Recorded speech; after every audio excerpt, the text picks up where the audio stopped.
So we have sports, we have entertainment, great transportation.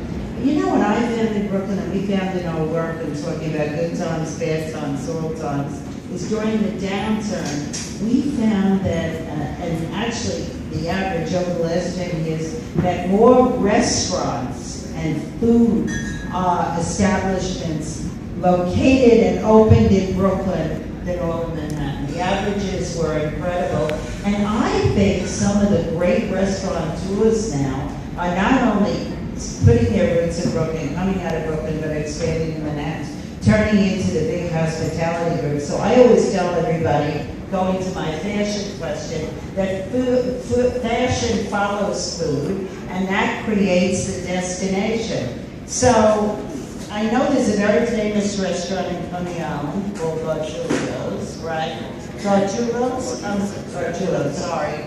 Gargiulo's brother. All right, so, oh, it's his cousin? I know.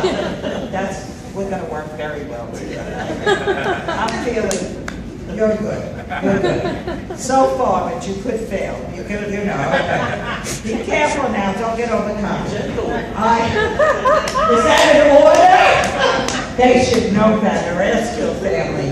All right. So here's the story. Here's the story. Are you envisioning in the Coney Island complex, besides, say, some food vendors, any more full-line restaurants, real dining establishments, not necessarily luxury, casual dining or whatever, to go into that arena? Of course, I think with everything that comes back onto it, you end up getting different new establishments of all sorts, whether it's retail, restaurant, hotel. I think it all comes there. I don't know specifically what word or have a vision for it. I'm not so ingrained in it, but I think, of course, I think you get those cool restaurant establishments back in there, and more people will want to be around that kind of vibe. Yeah, but most of these restaurants go into Carroll Gardens, they go into the Heights, right? They go on 4th Avenue, they go on 5th Avenue. So that's why I'm saying that they're going to go out there, because people would drive and park there out of that restaurant. Something to what you and Kathy said is, it really depends on whether or not the neighborhood turns into a year-round destination. That's a big factor, and if Thor and the city can successfully build on their projects and turn it into that 12-month-a-year, vibrating, buzzing, cool atmosphere, I think people then start driving towards that area. So, okay, so what holes do we have to fill? Argyris office. See, I think, and I remember, and I go way back too, I did early deals in Metro Tech, and in fact, when we went there and we first saw it with a couple of borough presidents ago, okay, and Bruce Ratner, who you kind of heard of, and I said, where are we? He drove me there, and we were there with our client, Obama, and the two of us were sitting in the back of the car when we came. He said, I'm going to show you. And then he took us to the temporary top of the building with the borough president, and he told us his vision, and we became so excited. I mean, it was unbelievable. And you know that was the #1 Obama fan in the entire country. I kind of heard that, because then I bought the stuff. Okay. No, I know. And Louis came, but he was a visionary too. He went into neighborhoods. I took him into locations after we bought him from Boston. He was really a visionary, but I remember that deal. But I don't think people know how many offices or the potential of offices in Brooklyn. So where are you seeing that growth? Just downtown, other areas? Because when you go into Flatbush or into Bay Ridge, the small buildings, they're really just 2- and 4-story, very small offices. Where could we have office complex growth? Because that could be affordable at this point.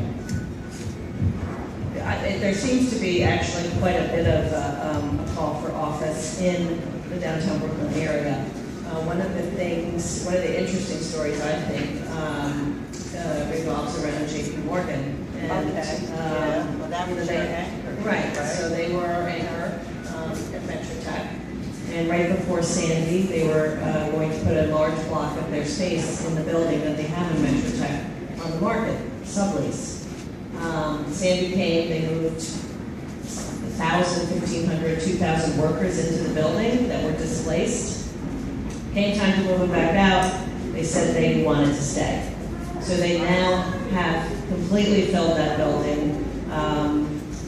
They are not going to put any of the space up for lease, and they're actually looking for more space. So people want to be in Brooklyn. They want to live, work, and play in Brooklyn. Right. And you're seeing a little bit of the tech stuff happening, smaller spaces. Oh, that's in Brooklyn. That was all sort of started here in Dumbo, but it's spanned out to some of the other areas.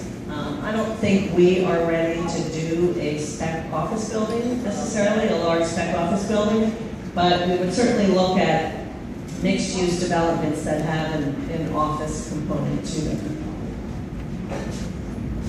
No? I'll take the office. Okay, take the I'll office. take the office question. Getting more courageous by the minute.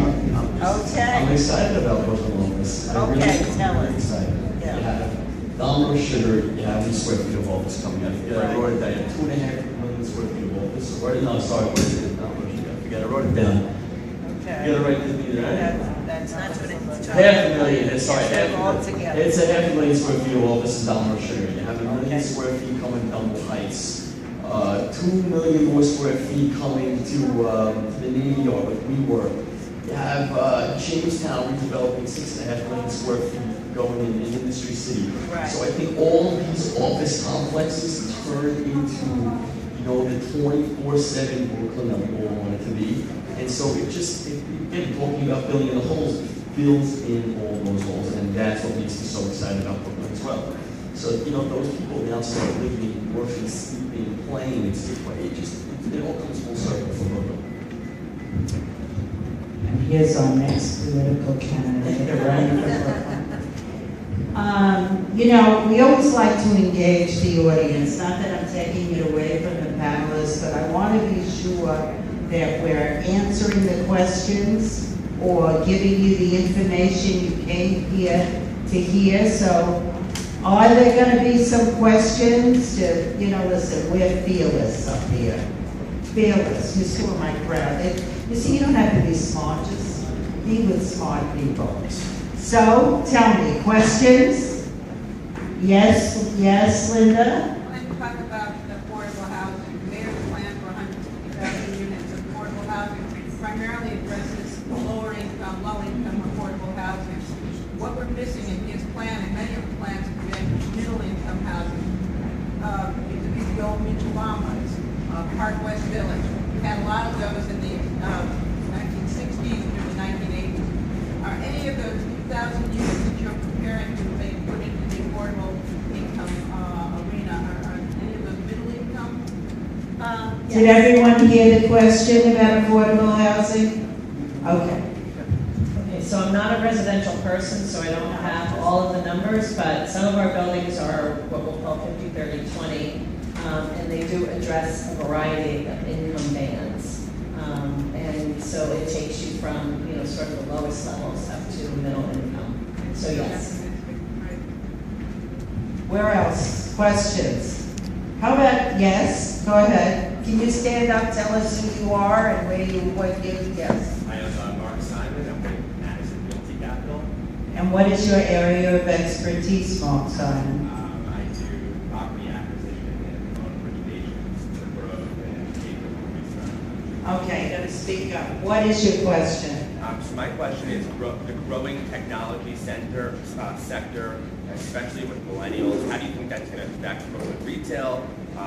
Would Brooklyn retail grow? How will it affect it? Okay, we're gonna have two answers because you opened up a box. Okay.